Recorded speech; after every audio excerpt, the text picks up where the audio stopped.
Get ready to hear the truth about America on a show that's not immune to the facts with your host, Dan Bongino.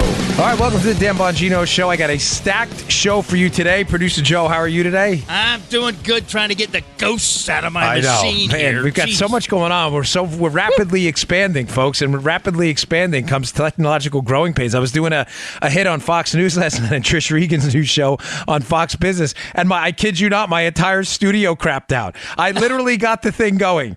Literally, I hate literally because it's the most literally overused word in English language. Literally is. Yeah. About 5 minutes before the window opened for the hit, we had to unplug stuff, replug stuff in, reboot stuff. Oh, it was incredible last night. So today's show is we're gonna start off talking about deep state hijinks. Major break yesterday. The story's being downplayed just about everywhere outside of fair media outlets, which are relatively few, like Fox. But CNN and MSNBC, the worst in the business, are downplaying this story. But it's a huge break in the deep state hijinks. So stay tuned for that. Don't miss a beat. All right, today's show brought to you by our friends at Policy Genius. These guys are great over there. Life insurance is really important, but 1/3 of people don't have it. That's because it's really hard to buy sometimes. You have to work out what you need and do the research to find the best quote, and you hope you don't get swindled along the way. That's not a good way to shop for anything, no less something as important as life insurance. So Policy Genius made the whole process a lot simpler. You cannot find a simpler way to get life insurance. The right thing to do. Policy Genius compares quotes from the top life insurance companies to find the best policy for you. It takes just 2 minutes to get a quote. And if you don't know the first thing about insurance, they've got all the tools you need to get you up to speed. Learn the difference between term and whole life, calculate how much coverage you need, and be sure you're making the right decision. Policy Genius will help you there. In fact, over 4 million people have used Policy Genius to shop for insurance. Policy Genius doesn't just make life insurance easy. They also compare disability insurance, home insurance, and auto insurance. If you care about it, they can cover it. So whether you know a lot about life insurance or nothing at all, start your search at policygenius.com. In just 2 minutes, you can compare quotes and make an informed decision for you and your loved ones. Go check it out, folks. Our sponsors want to be here. They want to talk to you. Policygenius.com, policygenius.com, the easy way to compare and buy life insurance. Policygenius.com. Hey. What, you look all excited or something? I still got you. Oh, good. Nice. Yeah, very nice. Yeah, yesterday we had a technological. I don't know if you go back and listen to yesterday's show, folks, because, I like to break down the fourth wall. There's like a 2-minute period where Joe's connection disappeared and I couldn't see him. If you could figure it out, I'd be happy to know. It'd make me laugh. We lost him for a second and he came back. So, folks, we're sitting here doing the show and I'm ripping my hair out trying to make it sound right. Oh, my goodness. Anyway, it sounded good. Thanks, guys. Yeah, we did. You fixed it up, so you're the best. All right, deep state hijinks, folks, fully in effect. Now, I put here in the title to the show, so I made sure I got this across. Let's not bury the lead. The lead first is we had a major expose on a FinCEN case about FinCEN's a financial crime enforcement network. That's what it stands for, FinCEN. It's an acronym. Financial Crime Enforcement Network. I used to use it in the Secret Service. I'm going to explain to you how it worked. Someone was arrested yesterday, a woman, and there's some alleged co-conspirators in here. It's a government entity there. We have a representative over there. The federal government has a representative at FinCEN. It's a network. It's not just run by the federal government itself. Someone was arrested for leaking serious information. What's the headline of the story and what am I trying to get across? It is more evidence that the deep state is real and it's not a conspiracy if it actually happened. A conspiracy theory, I should say. This actually happened, folks. So I'm going to walk you through again from step one, how this deep state story, listen to me. I don't care what you call it. If the title bothers you because it sounds too conspiratorial and X-Files-y or whatever, fine. I don't care. I'm not going to play the euphemism game. Right.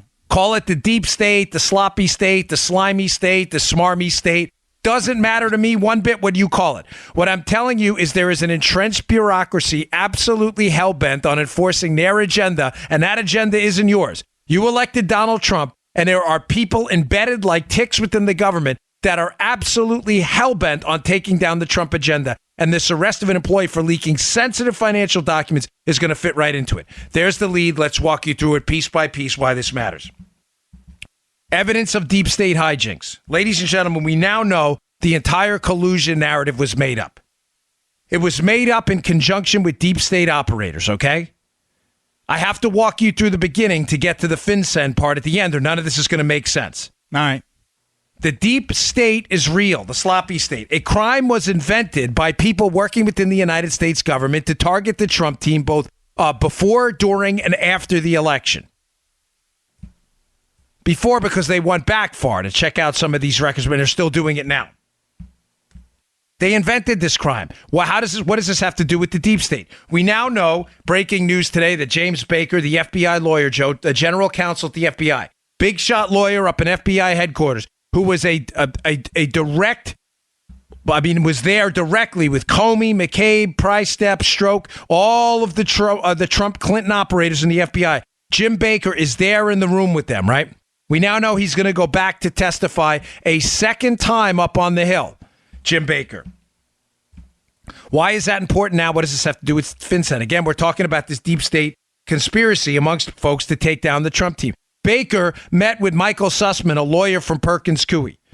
A lawyer from Perkins Coie working with the Clinton team and the DNC, and it is now on the record, according to multiple reports, that the FBI was working with this Hillary Clinton lawyer that was working with Hillary Clinton in an exchange of information.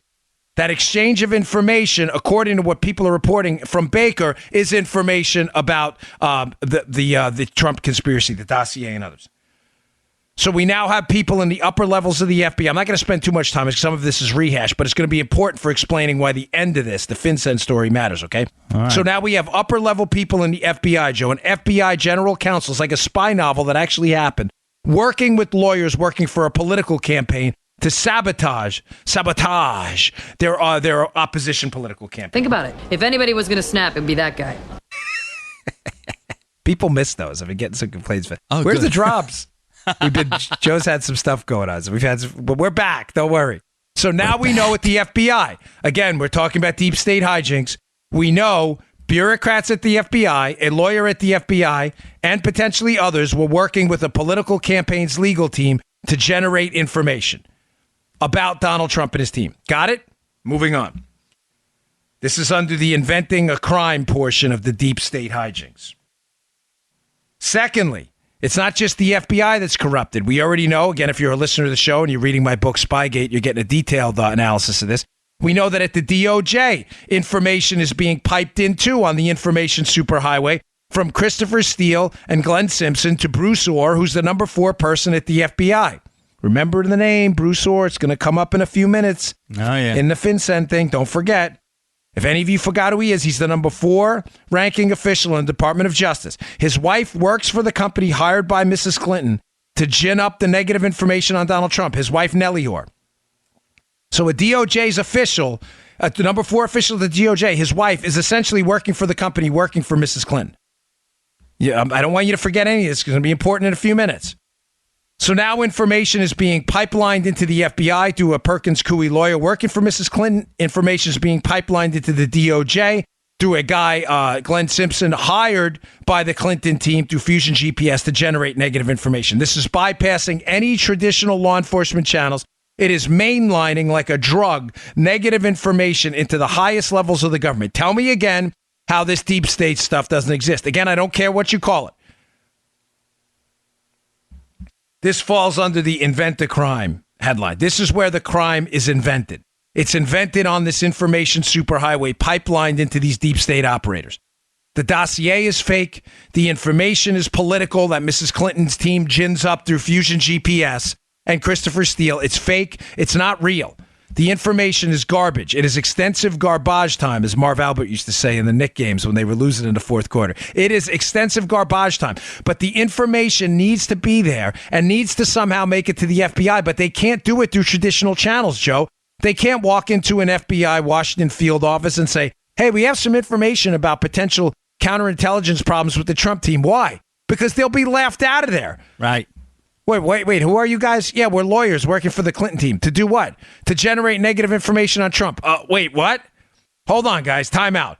So you're telling me you're opposition researchers that are trying to file some kind of a criminal counterintelligence or crime report against your opposition? Why? Because you have evidence? No, we have a guy who said he heard another guy say, who heard another guy say. Do you understand, folks? They would have been laughed out. You get in the point I'm trying. This information superhighway had to be pipelined into the upper levels of the FBI and DOJ. Why? Why? I don't think I've ever addressed this. Why not just go through the field office? If they were so confident that people were going to, do what they wanted them to do anyway, if they were going to get this negative information on Trump and they were going to start an investigation anyway. Joe, has it ever occurred to you why they went right to the top? Now, the answer to some of you may think is obvious. We said, well, the top, they're the decision makers. Yeah, they are, folks. Obviously. But it's not just that. There's another reason here. What'd it be? When you go up to, when you're in the Secret Service or the FBI, Joe, when you get up to a certain level, an SES level, Senior Executive Service, the appointments there are political. They're not based on merit promotion exams. Now, there's a debate if they're all political. I mean, the Secret Service, most people tell you, listen, even after the exam, there's still a political component to it. The point I'm trying to make, I saw this in the NYPD. I saw it in the Secret Service. You'll see it throughout law enforcement. Once you get in the NYPD to the captain level and above, Joe, deputy inspector, inspector, 1-star chief, 2-star chief, those are political appointments. Okay. Political meaning there's no test for it. Someone in the upper level of the NYPD says, I want Joe to be a deputy inspector. There's no test. The same thing happens in the Secret Service. Once you get to the GS-15 level, GS-15 is an upper level supervisor. There's tests for all that stuff, even though with the testing, there's still kind of a component to it. There's still some, at least, controls over it. Once you get to the GS-15, which is a pretty high level, I don't know what that's equivalent to, like a military captain or above. It's pretty high level in the government. You can be a special agent in charge of a major field office as a GS-15. Those are political appointments after that. Into the SES ranks, Senior Executive Service it's called. They're all political. You want to pick some, I'll give you an example. George W. Bush, the former director of the Secret Service, Carl Truscott. He was the President Bush's special agent in charge. Bush becomes president. Carl Truscott later on becomes the ATF director. Moved him right over. Now, something happened to him later on. It didn't end well for him. But point being, these are political appointments. You see where I'm going with this, Joe? Yeah. The reason the information was bypassed at the field office level is because these guys down there are not going to risk their careers in the early stages to put everything on the line for a political candidate, knowing that by the time they make it into the political appointment ranks 5 or 10 years down the road, these people aren't going to be around anymore. Folks, please understand what I'm telling you. I don't want to. I desperately try to avoid any air of pretension on the show, and I'm not patting my back. Yeah, I'm not patting myself on the back, but this is where having insight into how it works really matters and why this show is different. Yeah, thanks, man. That's good. If Joe Armacost is a 3-4 year FBI agent in the Washington field office with very serious, credible expertise in Russian counterintelligence, isn't he the guy you want to go to investigate this Russian collusion narrative between the Trump team, right? He's the guy on the ground working the cases. He knows the players. He has the contacts. He's working with the agency. He knows it. They didn't do that, folks. They bypassed Joe, went right to the top, knowing, one, Joe would sniff for 2 reasons. Number one, Joe would sniff it out as being total garbage right away. Mm-hmm. He would call his sources in Russia or his sources in the agency and be like, hey, is there a collusion narrative here? Is Carter Page really a Russian spy? They would have been like, dude, this is the dumbest thing ever. And it would have been squashed. But secondly, it's probably 10 years before Joe's even eligible for some kind of a political appointment. Joe is now, although he'd like to have political contacts, Joe is a morally upstanding guy, which most bureau agents are. I worked with them. I'm not going to tell you otherwise, just that, they're great. I worked with them often. They are not going to risk their career for some political hack who just walked into the office knowing that the guy they're trying to hurt, Trump, could be president or could be president 8 years later when they're up for a political promotion, and the person asking to help, Hillary Clinton's team, may not even be around then. Now, you may say, well, Dan, doesn't the same logic apply to the higher-ups? No, it doesn't. It doesn't apply to the higher-ups. Jim Comey, Brennan, all of them were fully invested in the Democrat infrastructure at this point based on what they did in the Clinton case. They're fully invested in Clinton. Clinton's team knows that. They're not smart. They knew who to go to. They pipeline the information right to the top to these deep state operators. They pipeline it into Baker at the FBI, which I'm assuming made it to Comey and McCabe. There's no way around it. And then they pipeline it into the DOJ, where the guy they're pipelining it into, Bruce Orr's wife's working for the company generating the information. So part number one, deep state hijinks, invent a crime. Bypass the normal channels. Part number two, deep state hijinks number two. Thanks. Weaponized intel to create the evidence. Weaponize the IC. Because remember, now it's not good enough to just create a crime with deep state operators. Baker, Comey, Bruce Orr. That's not good enough. Sooner or later, you're going to have to create some form of evidence. Why? Now, again, folks, these may seem like, well, why? Well, because you'd want to make sure that the crimes seem plausible. No, not really. The crime wasn't plausible. They had to manufacture evidence. There was no crime. They invented it.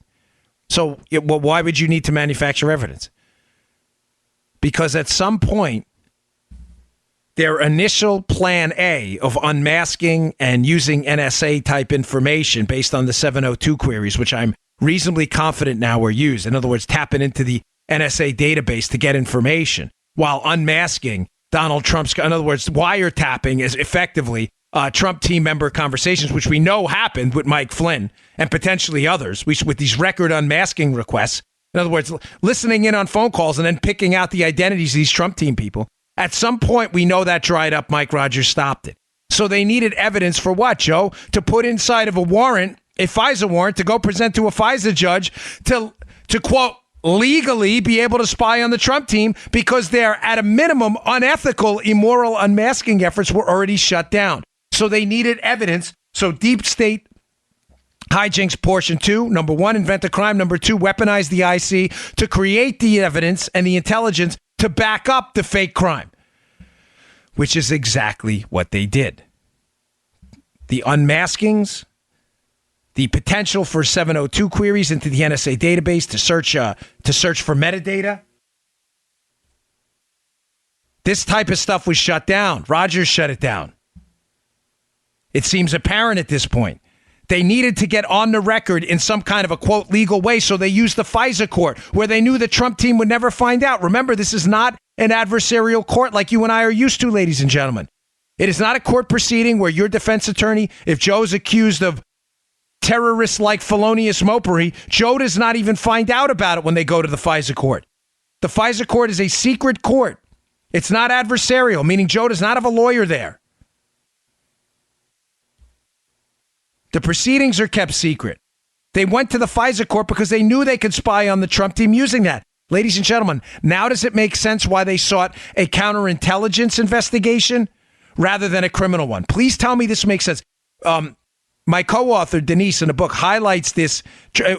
There's a whole chapter on this that's going to blow your mind about how they quickly moved from a criminal to a counterintelligence investigation. This is the reason why, folks. The FISA court does not handle criminal inquiries. What court handles criminal inquiries, Joe? The regular courts, the district courts, the circuit courts. If you commit a federal crime, bank fraud, bank robbery, whatever it is, you're going to go to a federal court. A district court, if you appeal, maybe a circuit court, whatever it is. But you're going to go through the standard court system. You're going to have a lawyer. You're going to get initial appearance. You're going to find out what the charges are against you. You're entitled to a defense. They didn't want that. Why? Back to deep state conspiracy number one. Right. Because they invented a crime. There was no evidence. They didn't want to go through the regular court system and try to charge Donald Trump with a crime because there was no evidence of a crime. So someone said, hey, I got an idea. Yeah. Let's just use the FISA court. The Trump team will never find out. We'll say it's a counterintelligence investigation based on this crime we just invented of collusion. Great idea. That? Yeah. Awesome. You guys are great. Give that guy a Tootsie Roll. Nice. Brilliant. This is what they did. But in order to get to the FISA court, they had to manufacture some evidence. They needed something to put in front of a judge to make this thing seem almost remotely credible. Now, you may be fairly asking at this point. Again, I cover this in my book, Spygate. Please pick it up. It is in layered detail. I promise, just read the reviews. We have 401 5-star reviews. We don't have any reviews that aren't 5-star. It's laid out in intricate detail how they made the transition from a criminal case to a CI case to hide what they were doing. Now, you may say, fairly enough, well, if they're manufacturing evidence at this point, they know most of this is not true, which I'm sure they did. Then didn't they realize when they went to the courts that this was going to be memorialized in some paperwork and they would get caught later? Folks, no, and I'm telling you this for 2 reasons. Number one, they were absolutely sure Hillary Clinton would become president. Remember, these are political operators. They pipeline the information into the political bureaucracy of the DOJ and the FBI, not the rank and file employees who actually do the investigations. These were political operators who were taking a chance, Joe. Oh, don't worry, Hillary will be the next president. Yeah. I'll get promoted. I'll be the attorney general. Brennan, whatever. Brennan wanted to be, I don't know what he wanted to be, a cabinet secretary or whatever in the Clinton administration. They all had political goals. You know, through all this stuff here, I bet the listeners were wondering, why the hell did you keep these texts? Why the hell did you keep these notes? Because they were stupid. Because they were dumb. There is no explanation. Thanks, Dan. But they all wanted promotions. Yeah. But there's another point here, Joe, too. Uh-huh. I believe this, and this is kind of, you read the book, you'll see this too. I believe they really thought they were going to find something. Really? I think they thought invent the crime first, weaponize the IC, whether through unmaskings, through queries into the NSA database to get the information, or whether through the John Brennan, quote, director-level meetings. Remember, John Brennan's running the CIA. He's meeting with British intelligence counterparts. He's meeting with others from Estonia and other countries as well that, according to multiple reports, are exchanging information with the Brennan team about Trump. I believe sincerely in my heart that they thought they were going to find something, Joe. And I believe worst case scenario is they thought they later on the information they presented to the FISA court was going to materialize and turn out to be true. It didn't. That led to the moment right after the election where they were like, guys, this is all garbage. We've tried everything. We've met with British intelligence. We've met with foreign intelligence entities about Trump. They got nothing. The unmaskings have turned up nothing. The 702 queries have turned up nothing. This has all turned up nothing. What do we do now? Now comes the breaking news we had yesterday. I'm sorry for the setup, but the setup is critical. We're talking about this deep state is real. This is it's not a conspiracy theory if it actually happened. We lay this out in a book in thorough detail. We have hundreds of footnotes. They invent the crime. They weaponize intelligence. They throw every single thing at Trump. Everything.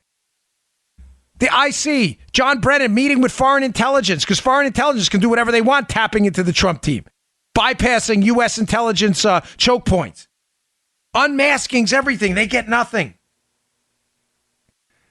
Now, what happens? Now they have to weaponize law enforcement as well and law enforcement tools. Remember, this is a counterintelligence investigation, Joe. But the FBI has a obvious law enforcement function as well. So now they have to weaponize the FBI and the law enforcement, their law enforcement credibility and bona fides and their law enforcement tools to make sure they find something no matter what, because they've been investigating this guy for a long time without telling Congress. Remember, Jim Comey hides this investigation from Congress for 8 months. He's supposed to brief them quarterly on counterintelligence investigations. He holds the investigation for 8 months, claiming when he tells Representative Elise Stefanik, he tells her, oh, it was sensitive. That's the reason for the congressional briefings. You're supposed to tell them about sensitive stuff. He briefs them 8 months later. So he holds this thing for months. Why? Because, Joe, I'm telling you, Comey swore up and down in his head, I thought they were going to find something on Trump. They thought he was dirty, and he wasn't. That's where this next angle comes in. Have stories up at the show notes today. They are must-reads. They are really, really, really good. There was a FinCEN employee, what was her name? Natalie Sowers, who has been arrested on charges of leaking information from FinCEN to BuzzFeed reporters. I have the story. I also have the BuzzFeed reporter's story. She's alleged to have leaked the information to, hat tip one of my listeners, Judy, who does really good profiles on this stuff. She sent me the BuzzFeed articles. I've included the BuzzFeed articles, too, Those are the alleged recipients of the leaks. You understand what I'm saying, Joe? So you can understand what was leaked according to the report. Now, what is FinCEN? Why does this matter to you? And how does this fall under Portion 3 of Deep State Hijinks? The weaponizing of law enforcement tools. FinCEN's a financial crime enforcement network. I used it all the time when I was a Secret Service agent. It was very simple. Back then, it was a simple fax. It was a fax. Now, I'm sure it's all done over the internet. I mean, I was doing these investigations quite a while ago. Even though I'm only 43, I got in the Secret Service when I was young. What you would do is if I had some kind of bank fraud case against Armacost for, banking felonious mopery in the umpteenth degree, you put down you might not know a lot about Armacost. You may just have some bank records or some social security number or birth date. You send it over to FinCEN, and FinCEN would then send back to us in a packet. I'm sure it's all done on the internet now, but they used to fax them back by secure fax, or they'd send it in the mail. They would send back what are called CTRs and SARs to us. Now, it's not a class in federal law enforcement, but this is interesting.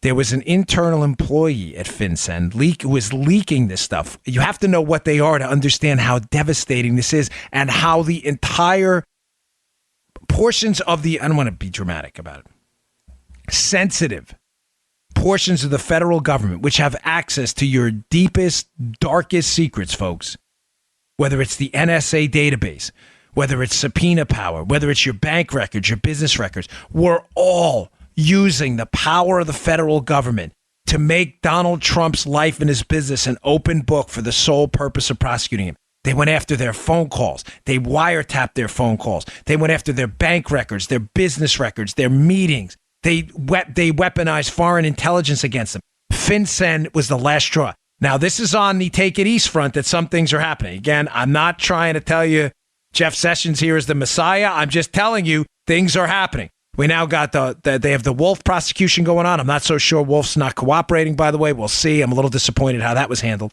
But now we have this woman, Natalie Sowers, who was arrested. And here's what she was given up. The SARs and the CTRs, what are they? Or the SARs in the report. SARs are suspicious activity reports. So if I was looking at Joe for being a potential money launderer, I would get back these suspicious activity reports. And what they are is they are filled out by banking institutions. Basically what they are when they send suspicious activity. They're very simple forms to read. They're not complicated. You don't need an MBA in finance. They're not like reading quarterly reports. They are simple, easy to read reports. There's a small synopsis at the end, and there's little boxes that are checked about what they're suspected of doing. So, Joe, the reason I mentioned CTRs too, if you make a bank deposit of $10,000 or more, a currency transaction report has to be filled out. That's right. Has to be. It's to prevent money laundering. So drug dealers don't open up bank accounts and dump $500,000 in cash in an account. Those CTRs are logged, and FinCEN has them. Now, because you made a deposit of over $500,000 does not make you a criminal. It just gives the government and the IRS an interest in it. I'm not arguing the benefits or merits of it. I'm just telling you how it goes. So what'll happen typically, the overwhelming majority of SARs I read, suspicious activity reports. So follow, you get a little bit of inside baseball here. The CTR is just a standard report. Whether it's suspicious or not, it doesn't matter. Joe deposits $10,000 in the bank. It's a CTR. It doesn't mean you did anything wrong. It just means the IRS is being notified and FinCEN will find out about it. It happens all the time. The suspicious activity reports are, in my experience, are typically filed for something called structuring. Meaning, let's say Joe, or let's say, Joe's only felonious moper. I don't like it when it's serious stuff. Let's say some guy, Joey Bag of Donuts or whatever, he is a drug dealer and has $500,000, but he wants to start a bank account. But he knows about CTRs. Most of them do. He doesn't want the IRS finding out about it, and he doesn't want to generate a CTR. So what does he do, Joe? He deposits the money in small bits. $5,000 here, $6,000 here, $7,000 there. That's called structuring.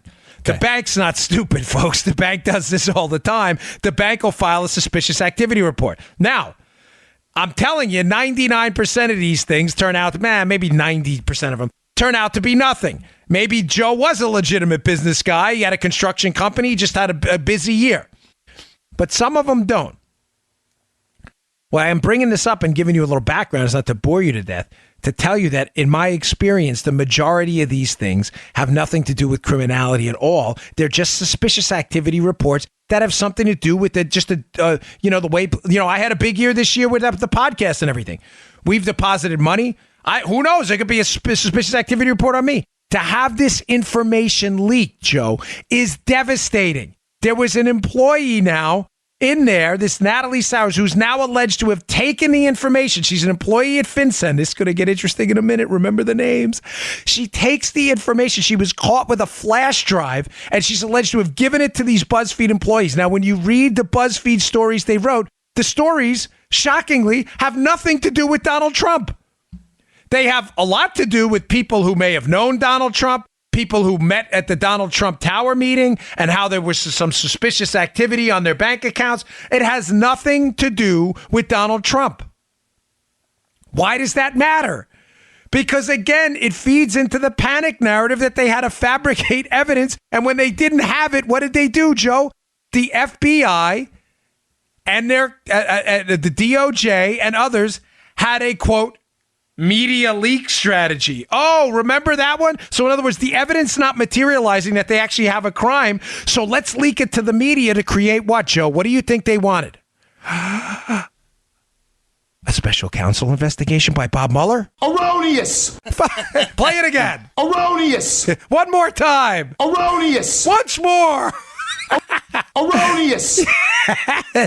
Yes. This is what they create a crime. Weaponize the intelligence community to give us the evidence. The evidence turns out to be garbage, horse manure. What do they do now? We got to cover our tracks. Let's engage in a leak strategy with deep state operators, FinCEN and others. We'll get the information to the media, creating the impression, Joe, that there's suspicious activity. This has nothing to do with Trump. We'll ask for a special counsel, and we'll keep the investigation attention on Trump, hopefully win in the midterms, get an impeachment. Gone. He's out of here. Nobody speaks of this ever again. Wow. Oh, that's a conspiracy theory. It actually happened. This arrest happened. You think I'm making this up? Read the show notes. Here. Yesterday on the piece from the Fox News that comes up at my website. Check this out, the show notes. And just weeks ago, once secret text messages revealed that anti-Trump FBI officials Peter Strzok and Lisa Page had discussed a, quote, media leak strategy amid the Russia probe. Strzok and former Deputy Director Andrew McCabe were both fired for their conduct during the probe. Here's the quote from Peter Strzok to his girlfriend Lisa Page. Strzok is leading the Trump investigation, folks. I had literally just gone to find this phone to tell you I want to talk to you about media leak strategy with DOJ before you go. Then he celebrates days later about an article that was published in the Washington Post about Carter Page. Folks, it is so obvious what happened here. You have to be an idiot. This is why people can't put the book down. We lay this all out. They had a strategy after the evidence they tried to use to buttress the fabricated charge they made up of collusion. They had a strategy to make the evidence and everything and the case go away by leaking to the media suspicious activity reports from FinCEN and others that had absolutely nothing to do with the Trump team, but gave the impression that there was this haze and cloud of Russian influence over the Trump team. Now, I told you to remember the names. This is where it gets crazy. One of the assistant directors at FinCEN. Wait, before I go there, I'm sorry. Let me time out a second. There is a co-conspirator in this case. I'm not going to say the name yet because it's not confirmed, but the Washington Post has leaked some potential information on it. What's critical here, Joe, is this woman, Natalie Sowers, who's been arrested now with the flash drive in hand, right, on very serious allegations of leaking SARS to BuzzFeed, suspicious activity reports about people involved in the Trump Tower meeting, but not the Trump people. There's multiple credible reports that she has a co-conspirator here. No one will say who it is, but the allegations lead to that it's possibly someone at the upper level management of FinCEN. Now, what's fascinating, Joe, is FinCEN, the Financial Crimes Enforcement Network, has 6 assistant directors. One of them just happened to work for a guy at the DOJ. At the DO-Jizzle! For shizzle! Who was that guy? that they worked for the DOJ. Oh, he worked for Bruce Orr. Isn't that crazy? Isn't that church lady time? Isn't that special? Isn't that special? So an AD at FinCEN, there's an alleged co-conspirator here. In other words, there's credible reports that this lady was not working alone. One of the ADs used to work for Bruce Orr at the DOJ, whose wife is working for the company Fusion GPS, ginning up the fake evidence fed into the FBI to prosecute the Trump team. Now, why is this so fascinating? Well, it's fascinating because it makes you wonder what direction this information was flowing. I'm going to get to that in a second. I'm sorry, I got to pay for the show here. But this part blew my mind. I had one of those eureka moments this morning. Don't go anywhere. All right, as always, thanks for your patience. Our sponsors love to be here. They love to talk to you, and it keeps the show free, so I really appreciate your patience. Today's show also brought to you by our buddies at Genucel. Only 1 week left to get the Genucel Sunspot Corrector for free, which my wife and mother-in-law absolutely love. For sunspots, age spots, and even red inflamed patches. I love the Genucel Sunspot Corrector. It's my go-to product every day. I have sunspots and age spots, and I can see a definite difference in my skin. These are emails we actually got. This one's from Renee from Boulder, Colorado. She was raving about the brand new Genucel Sunspot Corrector. And for the next 2 weeks only, you can still get this Sunspot Miracle free. But time is running out to try this wonderful special. Seriously, my wife really digs this stuff, especially in Florida where the sun can eat up your skin.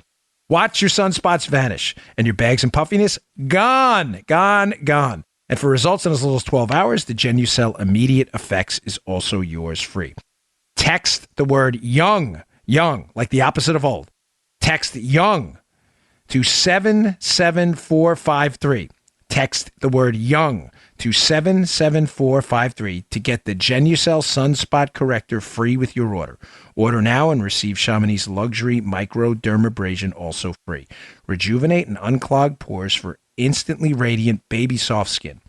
And for 1 more week, shipping is also free. Don't forget to text YOUNG to 77453 now. That's YOUNG to 77453. My wife really digs the chili on this stuff. It's really good. She's like, hey, get me some more of that. Like, hey, I don't want to get greedy with them, Okay, getting back to the show. So the direction of information, ladies and gentlemen, if you've been a regular listener to the show, not that we've assumed anything, but we've been running along with the theory because we only talk about what we think we can prove based on evidence. I mean, unlike liberal media outlets that have invented Russian collusion, our story is actually true. This brings up the information flow. We have assumed, many of you have assumed, and Joe, I'm sure you have as well, that the information flow this entire time was running from Hillary Clinton's team, which was paying Fusion GPS to generate negative information on Trump. Fusion GPS pays Christopher Steele, this former British spy. Christopher Steele goes to his Russian sources, which he doesn't even go to Russia. It's alleged that his buddy Ed Baumgartner gets a lot of the information. He gets the Russia stuff, gives it back to Fusion GPS. Fusion does what with it, Joe? They pipeline it into the FBI, where Christopher Steele becomes a source. Mm-hmm. He's then fired later on, deemed not suitable for use for leaking to the media. But also, it's pipelined into the DOJ, where we know, it's going to Bruce Orr, and we know his wife is working for Fusion GPS. So we're assuming, just to be clear what we're talking about, in this deep state takedown, that the information flow is from Hillary Clinton paid folks into the DOJ and FBI. We're assuming it's one way. Yep. Folks, have we been wrong about this the whole time? Have we been wrong about it? Not that we know that information flow happened, but have we been wrong about it the whole time and assuming it was only one way? Was there a yellow marker on the street? You know, the yellow marker's two-way traffic, right? Was this a two-way street? Folks, the fact that FinCEN, that has access to all of this banking information, is now alleged to have been leaking hundreds, if not thousands of documents on banking material to people in the media. And one of the folks at FinCEN was an employee of Bruce Orr's. I'm just asking the question. Was this information being fed to Orr and then fed back to Fusion GPS? Think about it. Think about where I'm going with this. Now, again, some regular listeners, you'll get this. And this part is, some of this is detailed pretty, I keep mentioning the book, but we were number 11 on the New York Times bestseller list this week, so we're rocking and rolling thanks to you. But was this a feedback loop? Here's where I'm going with this.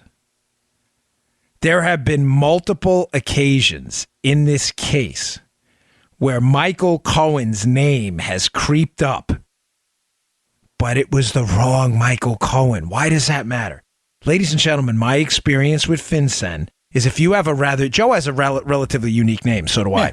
There are not many Dan Bonginos. As a matter of fact, I don't know if there's another Dan Bongino anywhere in the United States. There's probably a Joe Armacost somewhere in the world, but it's a relatively unique name. Michael Cohen is not a unique name. Either is John Smith, John Brown, Sarah Moore, Sarah Smith. There are hundreds of thousands of these. It is almost impossible, in my experience as a criminal investigator, to narrow it down if you don't have an identifier, a social security number or something else. What's fascinating about this case is information appears in the dossier about Michael Cohen and his travels overseas, Joe, to Prague to coordinate this big internet conspiracy to get Hillary's emails. That's in the dossier. But according to some very credible reports on this from people who've been doing real homework on this that I talk to a lot, the Michael Cohen who traveled to Prague, Joe, was probably not that Michael Cohen. It was probably another one. Wait, there's more. We need Fritz from the infomercials. Wait, there's more. Avianti resurfaces here, too. You know, creepy porn lawyer, Avenatti? Trump calls him Avianti, so I prefer Avianti. Avianti, the creepy porn lawyer for Stormy Daniels, resurfaces here, too. You remember months ago him making some allegations or kind of hinting around at the fact that they had some suspicious activity stuff on Michael Cohen? Oh, yeah. Oh, yeah, that's right, Joe. Yeah, Joe's like, yeah. oh, yeah. Yeah, Joe perks up. Oh, yeah. He usually keeps his head down. Oh, yeah. Michael Cohen. Where did that come from? Yeah. Were suspicious activity reports from FinCEN on a Michael Cohen, but not that Michael Cohen, Trump's lawyer, making their way somehow to people associated with the Stormy Daniels orbit? Ladies and gentlemen, if that is the case, this is an even bigger deep state takedown than we even thought. Now, I should have put the lead out here first on this part of it, right? Because this is critical. Again, we're talking about a deep state takedown. The deep state people doing this, they fabricate a crime, they need evidence, the evidence doesn't materialize, so they start leaking information later that looks suspicious but's not necessarily criminal to the media to get a special counsel to make sure that their corrupt investigation gets flushed down the drain. It's important you follow this. But what if the people they were using to get the information, Fusion GPS, Glenn Simpson, Christopher Steele, the information was so bad, they had a Joe cloud seed it. You know when you seed clouds so it'll rain? Yeah. What if someone said to him, hey, Glenn, over at Fusion GPS, listen, your stuff you're producing, this dossier, it's garbage. This is crap. Okay, this is garbage. It's not going to work. But I'll tell you, there's a source over at FinCEN that has some suspicious activity reports, and we have some text records and some travel records on a Michael Cohen.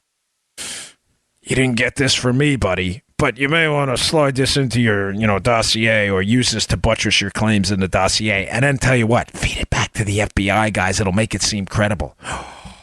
Wow. Wouldn't that be fascinating? Isn't that special? We haven't done This Week in Baseball in a little while. How about that? Wouldn't that be crazy?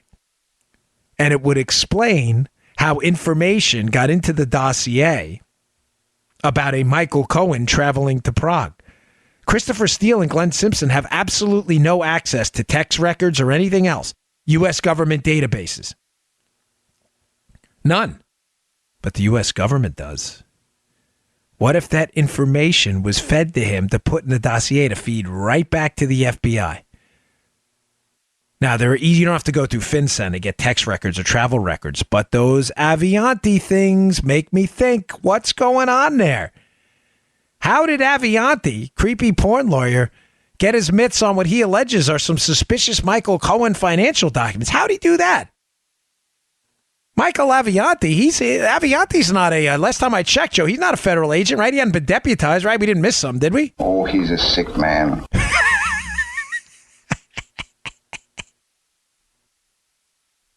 That's so funny. It almost requires a Muttley follow-up. Paul will go crazy. That was actually Joe Levitt. How did Avianti get this stuff? No, I'm serious. How did he get it? This guy's not a deputy. He's not been deputized. He's not a federal agent. He's not an officer of the court. Yeah. Folks, was this information coming from people at FinCEN, people buried inside the government, the intel community? Was it being fed on flash drives and others to encrypted apps back to Hillary Clinton's people to put into a dossier, to use the dossier to put into a FISA court warrant, to then get a warrant to spy on the Donald Trump team? Think about it. The story's bad enough already. The story now, though, and I believe this is what they're hiding, the story now sucks times 10. It's that the FBI, but think about it, Joe. I'm not saying it's defensible, but it's going to be an oh shucks story. Oh, well, the FBI took this information from Hillary's team and it turned out to be fake. Our bad. Folks, how bad would it be if the information they took into the FISA court was actually provided by government insiders who fed it to Hillary Clinton outsiders to feed it right back to the courts? Oh, my, I'm not laughing. It's not funny. It's just every day I pick up some new little tidbit in this case and I'm like, what? What's going on here? This is crazy. And the fact that we put together this entire file in the book and I'm already familiar with the background, all the puzzle pieces finally are coming together. I'm going to have to write Spygate 2 soon.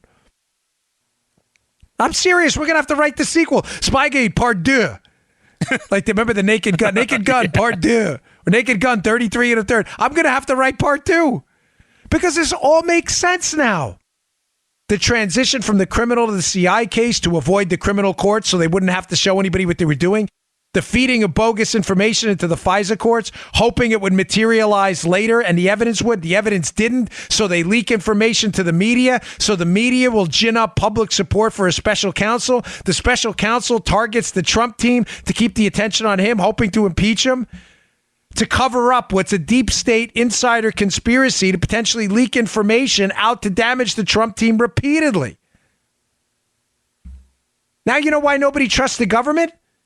You give them your right. You give them your bank records. They're listening in on your emails. They were tapping into the metadata, tapping into the phone calls, tapping into their financial records. This is gross. This is grotesque. This is disgusting.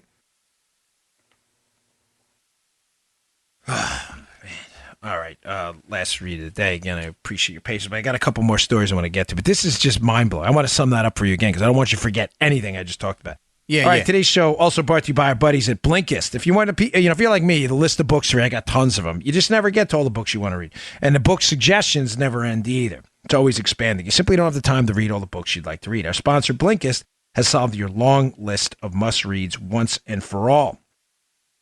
Blinkist is the only app that takes thousands of best-selling nonfiction books and distills them down to their most impactful elements so you can read or listen to them in under 15 minutes. I listen in the car. They have great books by Nassim Taleb, Adam Smith, which are great. Sometimes you don't have time to get through the whole book. So you get the blinks, get the insights.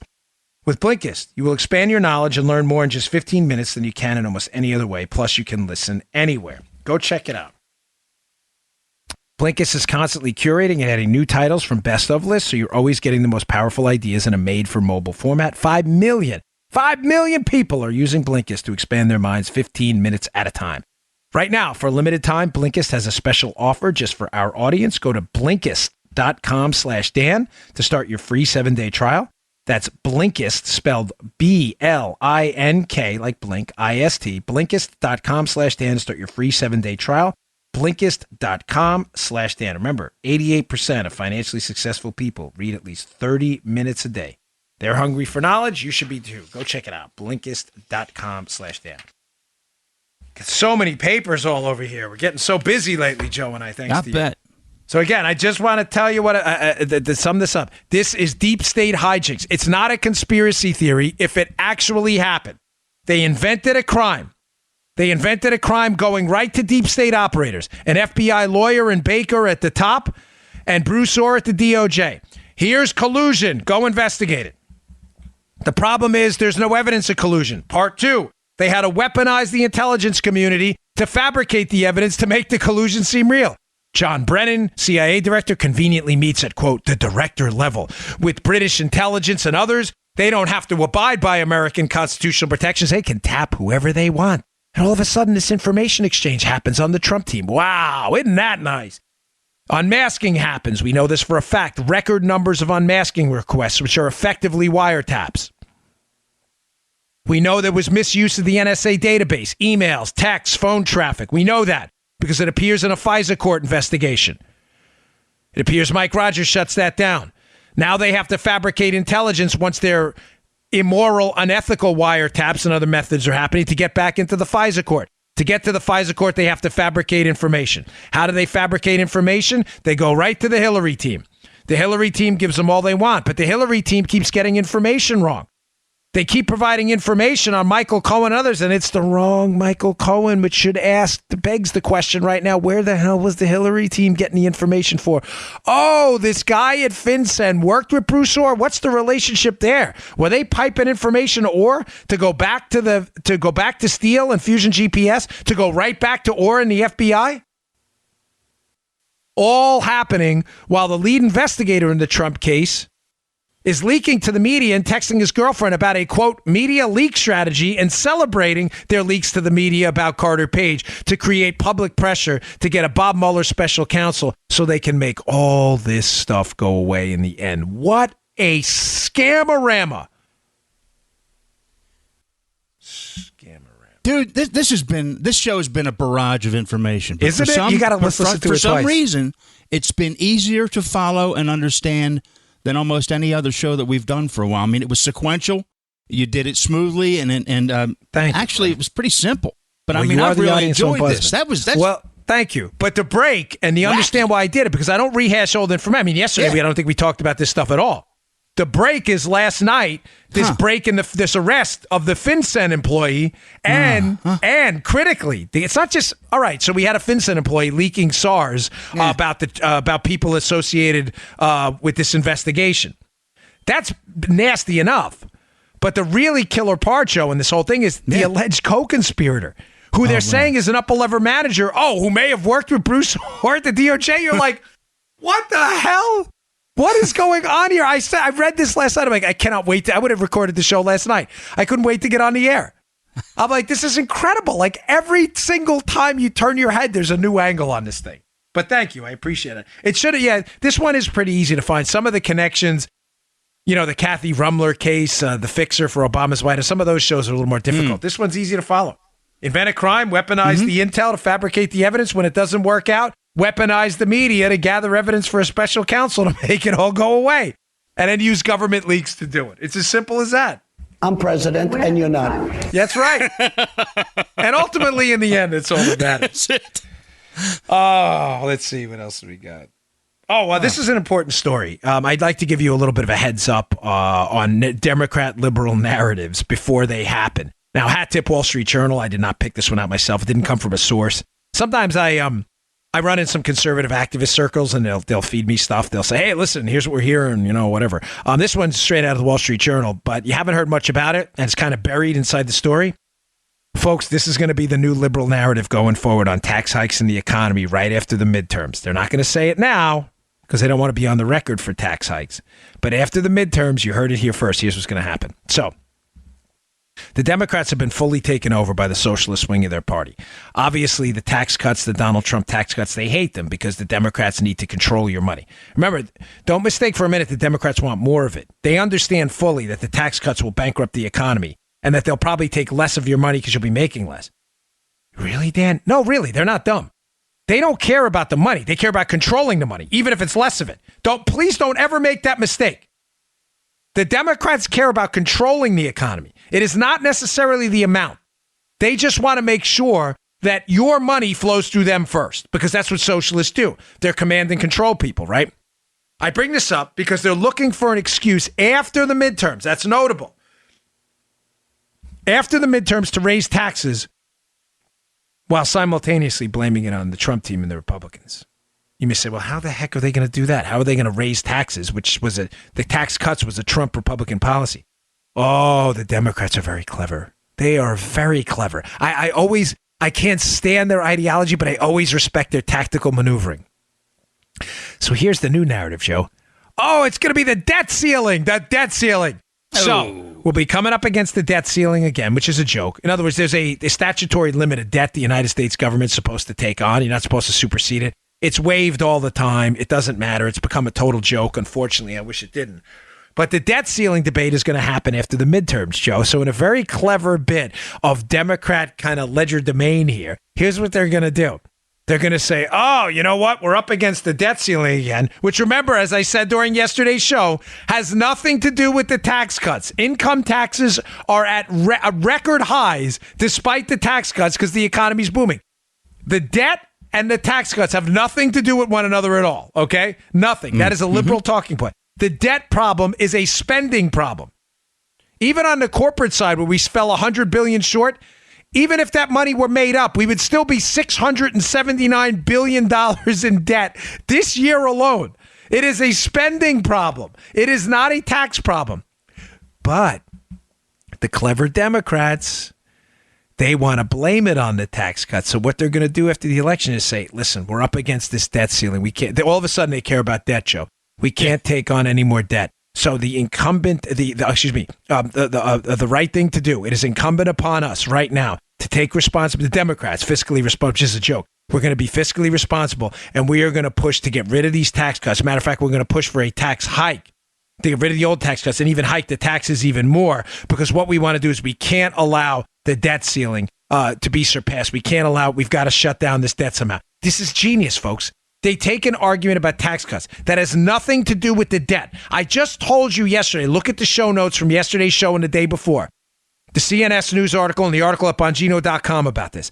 The income tax, even after being cut, income tax revenue are at record highs. This is not a tax problem. It is not. Even if you make up the $100 billion they lost in corporate taxes, which is nothing, we're still $679 billion in debt. It is a spending problem. So this is what they do. They love government spending because they love control. They don't want to make it a spending problem. So they are taking the debt limit argument, the debt ceiling argument, and they're turning it into a tax debate, which is going to refocus and reframe. This is what the Democrats are good at. They're back to their devious strategery. They are good at reframing. They are going to reframe the tax argument, which, please tell me you're clear on this, is not a debt argument. The tax argument is a growth argument. It has nothing to do with the debt. They are going to reframe the tax argument as a debt argument to blame it on the Trump team and say, hey, listen, the debt ceiling, you Republicans are all into the national debt. We're up against the debt ceiling. You're going to have to raise taxes. If they take back Congress, please, if you haven't voted yet, please vote. Please vote. Take 10 friends with you, folks. Email 10 friends. Call 10 friends. Social media post 10, 10, and 10. This is critical. If they take back the House of Representatives, I can guarantee you one of their first agenda items is going to be, hey, the debt ceiling's coming up. Sorry, folks, we got to raise taxes, pay off the debt. It will not pay off the debt. It has nothing to do with it. We just cut taxes and raised record income tax revenue.